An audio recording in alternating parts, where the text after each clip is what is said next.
শেষ পর্যন্ত কি হলো, জিয়াউর রহমান সাহেব হাওয়ার অজুহাতে ঘরে ফিরে আসলেন। আসে তিনি বেগম জিয়ার কাছে শুনলেন জঞ্জুয়ের স্ত্রী তার স্ত্রীকে টেলিফোন করেছে জিয়া সাহেবকে চট্টগ্রাম বন্দরে যেতে হবে। জঞ্জুয়া সাহেবের দায়িত্ব ছিল আমাকে টেলিফোন করা, আমাকে না পাইলে আজমকে বলা, কিন্তু আমাদেরকে বলে নাই। সে তার স্ত্রীকে বলেছে, তার স্ত্রী বেগম জিয়াকে বলেছে, বেগম জিয়া জিয়াউর রহমানকে বলেছে। এরকম স্ত্রীর মাধ্যমে পাকিস্তান সেনাবাহিনীতে কখনো কাজ হয় নাই। সুতরাং এটা আর একটা সন্দেহের কারণ ছিল। জিয়া সাহেব এটা শোনার পরে তিনি দ্রুত গতিতে চলে আসলেন। ধরে নেন আমি এটা মেইন টেবিল, আমি এখন মেইন টেবিলে বসে আছি, উনি এসে সামনে বসলেন, উনার পিছনে হলো দরজা। উনি এসে আমাকে এই গল্পটা বলতেছিলেন। আমি ওনাকে বললাম যে কোনো অবস্থাতেই কোনোখানে যাওয়া যাবে না, বিদ্রোহ আজকে হবে, আজকে আমাদেরকে করতে হবে। এটা নিয়ে আলাপ করছিলাম, হঠাৎ দেখলাম জঞ্জু এবং তৎকালীন মেজর মির শখ দুইজনেই প্রবেশ করলেন। উচ্চস্বরে আওয়াজ করে বললেন, অলি কি ষড়যন্ত্র করছো? আমাদের ষড়যন্ত্র না স্যার, আপনি তো সবাইকে বিভিন্ন জায়গায় পাঠিয়ে দিয়েছেন, এখন জিপও পাচ্ছি না, ড্রাইভারও পাচ্ছি না। ড্রাইভার পাইলে জিপ নাই, জিপ পাইলে ড্রাইভার নাই, সুতরাং এগুলি তো ব্যবস্থা করতে হবে। আর জিয়াউর রহমান সাহেব চট্টগ্রাম বন্দরে যাবেন, তার নিরাপত্তার জন্য 8-10 জন লোক তো দিতে হবে, তাহলে একটা ট্রাকেরও প্রয়োজন আছে। আমি এগুলি ব্যবস্থা করছি। বলছে এগুলির কোনো প্রয়োজন নেই, কারণ আমি নেভির একটা ট্রাক নিয়ে আসছি, নেভির ট্রাকে 11 জন সদস্য আছে, তারাই জিয়াউর রহমানকে নিয়ে যাবে। তখন কিন্তু আজম ঘুমাচ্ছিল সামনের রুমে, আমার একার ডিউটি শুরু হয়ে গেছিল। আমরা সবাই সিঁড়ি দিয়ে নিচের তালার দিকে নামছিলাম, ওই সময় টেলিফোন আসলো। টেলিফোন আসলো, দেখলাম অপর প্রান্তে মিস্টার আব্দুল কাদের। আব্দুল কাদের ছিল স্ট্যান্ডার্ড চার্টার্ড ব্যাংকের সিনিয়র ভাইস প্রেসিডেন্ট চট্টগ্রামে। উনি আমার খুব ঘনিষ্ঠ বন্ধু ছিল। চট্টগ্রাম বন্দরে আমরা প্রায় সময় একসাথে সিনেমা দেখতাম। তিনি আমাকে একদিন জিজ্ঞাসা করলেন, মামা, বাংলাদেশে যদি গোলমাল হয় তোমাদের কি দায়িত্ব হবে? আমি যে আমরা তোমাদের সাথে থাকবো, তোমাদের সাথে কোনো বেইমানি করবো না, এটা স্মরণ রাখো, সময় হলে আমার শরণাপন্ন হইও।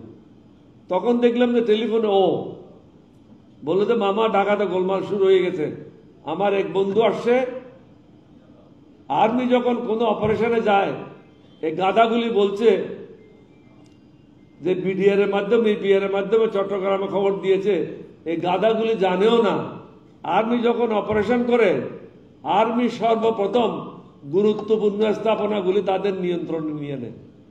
তাহলে গুরুত্বপূর্ণ স্থাপনা কি ছিল? রাজারবাগ। রাজারবাগ নিয়ন্ত্রণ নিয়েছিল দুপুর 1টার মধ্যে। বিডিএ ইপিআর হেডকোয়ার্টার দিনের 1টার মধ্যে নিয়ন্ত্রণ নিয়ে নেয়, রেডিও স্টেশন নিয়ন্ত্রণ নিয়ে নেয়, টেলিফোন এক্সচেঞ্জ নিয়ন্ত্রণ নিয়ে নেয়। 4টে জিনিস তারা দিনের 1টার মধ্যে নিয়ন্ত্রণ নিয়েছিল।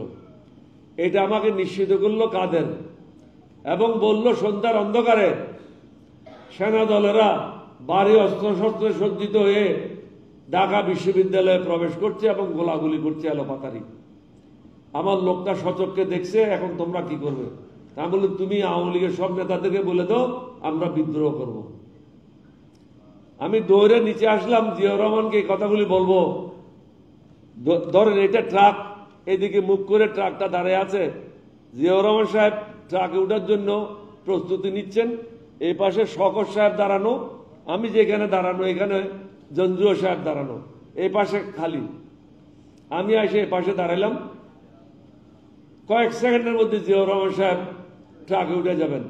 আমি হাতটা এরকম করে ওনাকে বোঝানোর চেষ্টা করলাম যে আপনাকে চট্টগ্রাম বন্দরে গেলে বন্দি করা হবে।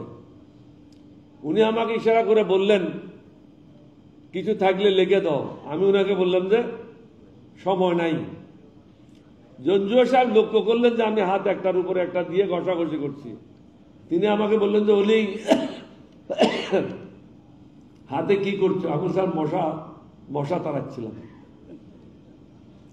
তিনি সন্তুষ্ট হতে পেরেছেন কিনা আমি জানি না, এবং তৎকালীন মেজর জিও আমার সংকেতগুলি বুঝেছেন কিনা আমি জানি না। হঠাৎ দেখলাম ক্যাপ্টেন খালিদুজ্জামান ভিতর থেকে বেরিয়ে আসছেন। আমি বললাম যে আপনি এতক্ষণে কোথার থেকে আসলেন? আপনি তো আরো 2 ঘন্টা আগে চট্টগ্রাম এম্বার্কেশন হেডকোয়ার্টারে যাওয়ার কথা ছিল, 2 ঘন্টা আপনার দেরি। আমি যে এখন কোনো ব্যাটালিয়ন নেওয়ার দরকার নাই, আপনার হেডকোয়ার্টার নেওয়ার দরকার নাই, আপনি সামনে একটা জিপ আছে, জিপে ওঠেন, মেজর জিয়াকে ধরেন, দৌড়ে গিয়ে আমার সংবাদটা দেন, ঢাকায় যে গোলমাল শুরু হয়ে গেছে এই কথাটা ওনাকে বলেন। খালেকুজ্জামান গিয়ে ওনাকে পেল চট্টগ্রাম দেওয়ানহাট, যেখানে ওভারব্রিজ, রেলওয়ের ওভারব্রিজ, ওখানে একটা বড় ব্যারিকেড ছিল, এই ব্যারিকেডটা উঠানো সম্ভব ছিল না, ওখানে জিয়াউর রহমান আটকা পড়েছিল। খালেকুজ্জামান গিয়ে আমার মেসেজটা দিল যে ওলির পক্ষ থেকে এই মেসেজ। তখন উনি খুব ধীরে সুস্থে নেভির যে 11 জন সদস্য ছিল তাদেরকে বললো যে অধিনায়ক এখন আমাকে সংবাদ দিয়েছে ফিরে যেতে হবে, অন্য জায়গায় দায়িত্ব দেওয়া হবে আমাকে। ওনার ফিরার অপেক্ষায় রইলাম আমি নিচে। ইতিমধ্যে আমি চিন্তা করলাম বসে থাকলে তো হবে না, কাজ আগায় নিতে হবে। লেফটেন্যান্ট আজম তো আমার ইজি টার্গেট ছিল, কারণ সামনে রুমে ঘুমাচ্ছিল, তাকে অ্যারেস্ট করলাম। রেলওয়ে ক্রসিংয়ে 200 মিটার দূরে লেফটেন্যান্ট হুমায়ুন ছিল, সেকেন্ড লেফটেন্যান্ট হুমায়ুন, তাকে অ্যারেস্ট করলাম, অর্থাৎ 2 জনকে অ্যারেস্ট করলাম। অফিসার্স মেসে ক্যাপ্টেন আহমদ আলী পাঞ্জাবি অফিসার ঘুমাচ্ছিল, তাকে অ্যারেস্ট করলাম, অর্থাৎ 3 জন পাঞ্জাবি অফিসার অ্যারেস্ট হলো। আমি সব ট্রুপদেরকে বলে দিলাম কোদ ভাঙে ফেলাও, অর্থাৎ অস্ত্রাগার ভাঙে ফেলাও, কোনো তালা রাখার প্রয়োজন নাই, সবাই অস্ত্রে সজ্জিত হয়ে ছাদের উপর অবস্থান গ্রহণ করো, কেউ যেন না জানে। সব ট্রুপসেরা, যেহেতু আমাদের 100% বাঙালি ট্রুপস, সবাই ছাদের উপর অবস্থান নিল, সবাই অস্ত্রে শস্ত্রে সজ্জিত ছিল। আমাদের কাছে কিন্তু ভারী গোলা বারুদ ছিল না, কারণ আমাদেরকে পাকিস্তানে যাওয়ার কথা, এখানে ট্রেনিং এর জন্য যত সামান্য অস্ত্রের দরকার সেটাই আমাদের কাছে ছিল। আমি অস্ত্র দিয়ে, গোলা বারুদ দিয়ে সবাইকে ছাদের উপর বসায় রাখলাম। ততক্ষণে মেজর জি আসলেন। উনি নেমেই দৃঢ়স্বরে উচ্চ আওয়াজে বললেন, তোমরা সবাই আন্ডার অ্যারেস্ট। আমরা বিদ্রোহ করলাম। তোমরা সবাই আন্ডার অ্যারেস্ট মানি নেভির যে 11 জন সদস্য ছিল তাদেরকে বন্দী করা হলো, তাদেরকে নিয়ে এসে একটা রুমে রাখা হলো। আগে যারা বন্দী ছিল তাদেরকেও পৃথক রুমে ছিল। পূর্ব পরিকল্পনা অনুযায়ী জঞ্জু অ্যারেস্ট করার কথা ছিল আমার। জিয়াউর রহমান সাহেব বললেন, তুমি এখন যাও, জঞ্জুকে অ্যারেস্ট করে নিয়ে আসো। তা বললেন যে না, আমি যদি এখন যাই তাহলে ব্যাটালিয়নে একটা বিশৃঙ্খলা হবে। তারা আমার নেতৃত্বে বিদ্রোহ করেছে, আপনার নেতৃত্বে না।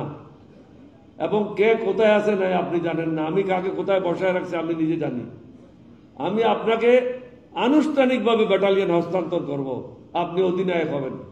এখন আপনি যান, জঞ্জুয়াকে নিয়ে আসেন। আসার পথে মেজর শওকত, মেজর ঘুমাচ্ছিলেন, উনাকেও সাথে নিয়ে আসেন। একই পথ।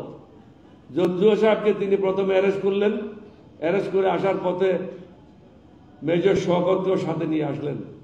ওই সময় দৌড়ে আমাদের মেসের হাবলদার ছিল, আমাদের যে অফিসার্স মেস যেখানে আমরা খাওয়া দাওয়া করতাম থাকতাম, ওইটার দায়িত্বে ছিল আব্দুল আজিজ, বরিশাল বাড়ি।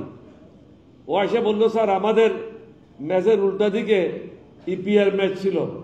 বলছে ইপিআর ম্যাচে মেজর আব্দুল হামিদ এবং ক্যাপ্টেন নজর, এরা 2 জন এসে এখন প্রবেশ করলো। আমাদের অফিসার্স ম্যাচ এবং তাদের অফিসার্স ম্যাচের মধ্যে 20 ফিট 15 ফিটের একটা রাস্তা ছিল। আমি ওকে 12 জন সেনাদল দিলাম, সেই সেনাদল নিয়ে গিয়ে আব্দুল হামিদকে অ্যারেস্ট করলো এবং ক্যাপ্টেন নজরকে অ্যারেস্ট করলো, অর্থাৎ বিডিআর এর তৎকালীন ইপিআর এর 2 জনকে আমরা অ্যারেস্ট করলাম। আর আমাদের কাছে যারা পাঞ্জাবি অফিসার ছিল তারা সবাই অ্যারেস্ট হলো। এরপরে আমরা চিন্তা করলাম কি করতে হবে, কোথায় যাব, রাত্রের অন্ধকার। এখনকার যেভাবে লাইট ছিল, তখনকার দিনে তো এতগুলি লাইট ছিল না, গ্রামে গঞ্জে তো মোটেও লাইট ছিল না। আমরা যখন চিন্তা করছিলাম, ওই ফাঁকে পাঞ্জাবি সব অফিসারদেরকে হত্যা করা হলো। নেভির 11 জনকে যখন হত্যা করতে গেল, 2 জন অফিসার সহ ওখানে 13 জন ছিল। যখন একজন আরেকজনকে বলতেছে লাইট মেশিন গান চালাও অন্ধকারে, এখানে আর কোনো কিছু করে লাভ নেই, 303 কাজ এখানে হবে না, ভিতরে স্প্রে করো, অর্থাৎ এই পাশের থেকে এই পাশে, এই পাশের থেকে এই পাশে। তখন ভিতর থেকে একজন আওয়াজ করে উঠলো, আমার বাড়ি পড়তে স্যার। তো পট্টের লোক এখানে করতেছিস কি? ওরে বাইর করে নেওয়া হলো, বাকিরা ওখানে নিহত হলো। এরপরে আমরা সিদ্ধান্ত নিলাম অষ্টম বেঙ্গলে যদি আমরা এখানে থাকি তাহলে সকালে আমাদের উপর আক্রমণ হবে ট্যাঙ্ক আর্টিলারি দিয়ে, এবং হাওয়াই জাহাজ থেকে বম্বিং করে আমাদেরকে নিশ্চিহ্ন করা হবে। সুতরাং আমাদের উচিত চট্টগ্রাম শহর থেকে বাইরে চলে যাওয়া। আমি পরামর্শ দিলাম বোয়ালখালী যাওয়ার জন্য। বোয়ালখালী গিয়ে আমরা করলডাঙ্গা পাহাড়ে গেলাম, জনগণ থেকে দূরে চলে গেলাম। করলডাঙ্গা পাহাড়ে যাওয়ার পর জিয়াউর রহমান সাহেব সবাইকে বলল, পাশে সরা আছে, পাহাড়ি সরা, ওখান থেকে উজু করে আসো সবাই। আরেকটা কথা বলতে ভুলে গেলাম, রাত্রে আমরা যেখানে অষ্টম বেঙ্গল রেজিমেন্ট ছিলাম, পাকিস্তানি অফিসারদেরকে হত্যার পর মধ্যখানে একটা খোলা জায়গায় আমি অষ্টম বেঙ্গল রেজিমেন্টের সবাইকে একত্রিত করলাম। একত্রিত করে তখন বললাম, এখন থেকে এই ব্যাটালিয়নের দায়িত্ব তৎকালীন মেজর জিয়ার উপর ন্যস্ত করা হলো। মেজর জিয়া কোনো উঁচু জায়গা ছিল না যেখান থেকে কথা বলবেন। একটা তেলের ড্রামকে সোজা করা হলো, ওনাকে আমরা দুজনে ধরে তেলের ড্রামের উপরে উঠিয়ে দিলাম। তিনি আমার ডান হাত ধরে তার ডান হাত দুজনে উঁচু করে তখন উনি বললেন, এই মুহূর্ত থেকে আমরা বিদ্রোহ করলাম, শেষ রক্তবিন্দু দিয়ে হলো আমরা বাংলাদেশকে স্বাধীন করব। এটা হলো প্রথম আনুষ্ঠানিক ঘোষণা। তারপরে আমরা সিদ্ধান্ত নিলাম শহরের বাইরে যাওয়ার জন্য।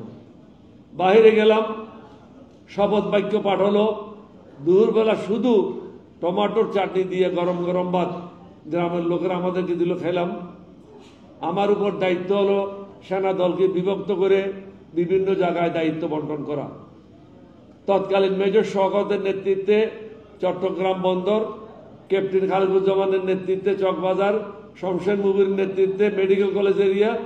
ততক্ষণে আমাদের সাথে যোগদান করেছিল ইপিআর এর মেজর হারুন, ক্যাপ্টেন হারুন, তার একটা কোম্পানি নিয়ে, অর্থাৎ 120-25 জন নিয়ে। তাদেরকে দায়িত্ব দেওয়া হলো চট্টগ্রাম কোর্ট হিলে, যেখানে ডিসি হিল বলে, অর্থাৎ সমস্ত উঁচু উঁচু স্থানগুলি আমাদের নিয়ন্ত্রণ নিয়ে আসলাম। ক্যাপ্টেন সাদেককে দায়িত্ব দেওয়া হলো সীতাকুণ্ডে। তার দায়িত্ব হলো কুমিল্লা থেকে যদি কোনো সেনাদল আসে তাদেরকে আটকাইতে হবে। শমশের মুবিনের দায়িত্ব দেওয়া হলো ক্যান্টনমেন্ট থেকে যদি কোনো সেনাদল বাইরে আসে তাদেরকে আটকাইতে হবে। বিভিন্ন জনকে বিভিন্ন দায়িত্ব দেওয়া হলো, এবং কারোর সাথে আমাদের কোনো যোগাযোগ থাকলো না। এরপরে থেকে সবাইকে বলে দেওয়া হলো, জীবনের শেষ মুহূর্ত পর্যন্ত নিজ উদ্যোগে আপনারা যুদ্ধ চালিয়ে যাবেন, আমাদের সাথে যোগাযোগ করার চেষ্টা করেন না। যত সম্ভব গোলা বারুদগুলি বাঁচানোর চেষ্টা করেন, প্রয়োজন না হলে একটা গুলিও ফায়ার করবেন না, কারণ আপনাদেরকে যে গুলি দেব সেই গুলি তো আমাদের হাতে নাই। পরবর্তী পর্যায়ে আমি আর মেজর জিয়া করলডাঙ্গা পাহাড় থেকে গেলাম। এখন আমরা চিন্তা করলাম আমরা দুজন কি করি। তার সাথে আমিই ছিলাম, কারণ বিশ্বস্ত তার আর কেউ ছিল না। 4 জন কি 5 জন গার্ড ছিল, ঠিক আমার স্মরণ নাই এখন। আমরাও চিন্তা করলাম যে কিছু দূর আগে যাই। রাত্রে অন্ধকার, কিছু রাস্তাঘাট কোনোটাই চিনি না, জঙ্গল, বিল, কোনোটা পরিচয় নাই, কারোর সাথে পরিচয় নাই। অতক্ষণ লোকগুলি ঘুমিয়ে পড়েছে গ্রামের। আস্তে আস্তে দেখলাম একটা ছোট বিল্ডিং, মাটির ঘর, লম্বা, মনে হলো প্রাইমারি স্কুল। ওটা খুললাম, খুলে দুইটা লো বেঞ্চ একত্র করলাম। একটাতে উনি শুলেন, আর একটাতে আমি শুলাম। গার্ডদেরকে 2 জনকে বললাম, তোমরা 2 জন শুয়ে থাকো, বাকিরা ডিউটি করো। আমরা এই কাঠের উপরে 2 জনে রাত্রি যাপন করলাম। সকালে উঠে আমরা চিন্তা করলাম শহরে এইদিকে যাব, কিন্তু ভুলে চলে গেলাম এইদিকে, উল্টো দিকে, বিলের মধ্যে দিয়ে। দিকটা আমরা টের পাই নাই। আসার শেষ পর্যন্ত উঠলাম পটিয়াতে।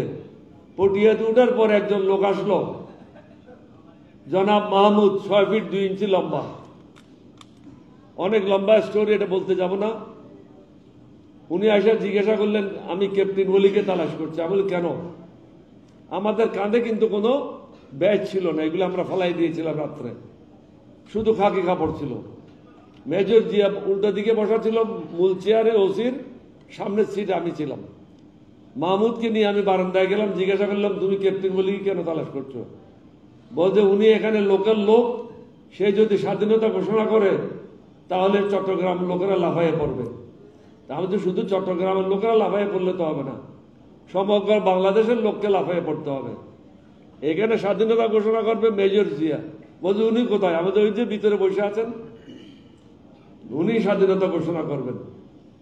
তখন রেডিও স্টেশনের একদল টেকনিশিয়ানকে উনি একটা মাইক্রোবাসে করে রেখেছিলেন।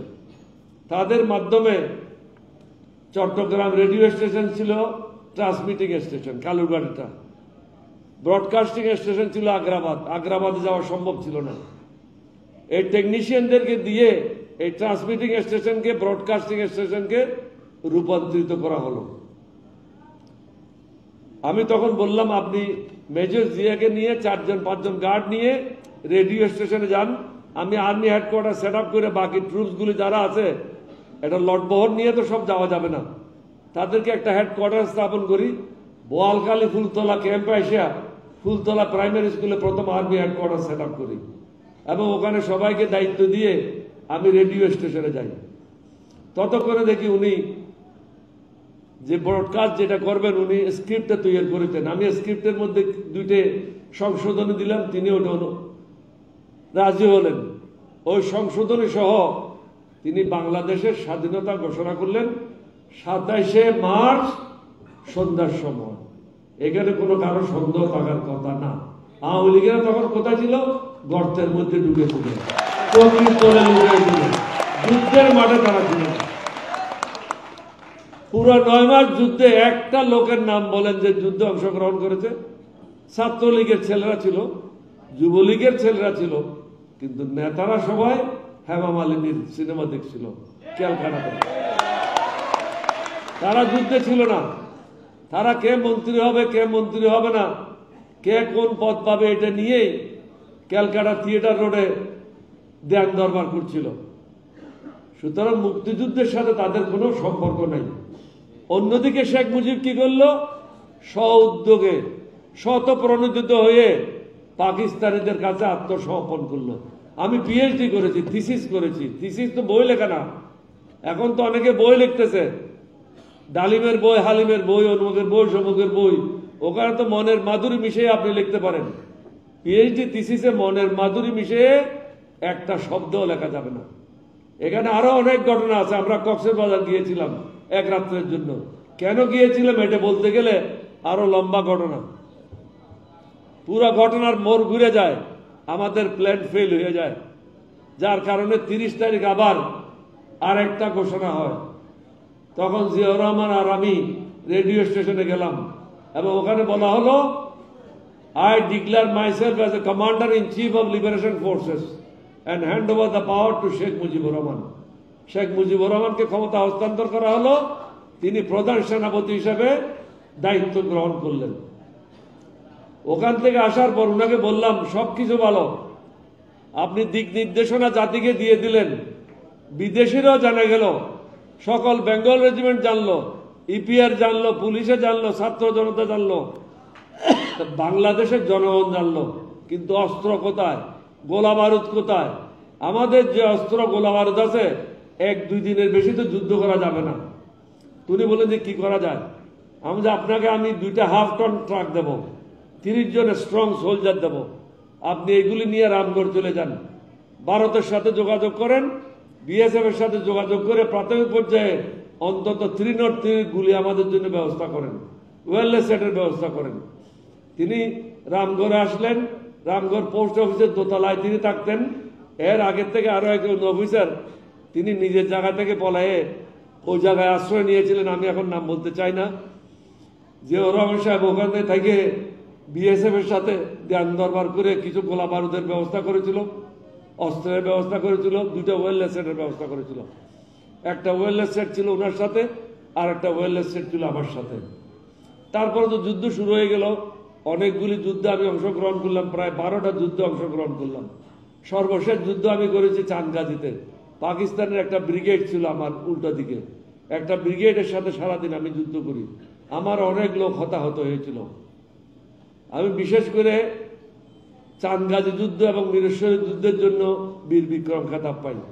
মুক্তিযুদ্ধ চলাকালীন সময়ে আমরা 2জন অফিসারের খেতাব পেয়েছিলাম। এবং দুজনেই অরিজিনাল 4 বেঙ্গলের। আমি আমার ইমিডিয়েট জুনিয়র আব্দুল গফফার হালদার এরশাদের মন্ত্রী ছিল। মুক্তিযুদ্ধের সময় অন্য কোন অফিসার খেতাব পায় নাই, বাকিরা খেতাব পেয়েছে 1972 সালের মার্চ মাসে সবাই। সুতরাং আপনাদের দোয়ায়, আল্লাহর মেহেরবানিতে অনেকগুলি একজন তরুণ ক্যাপ্টেন হিসাবে করেছিলাম।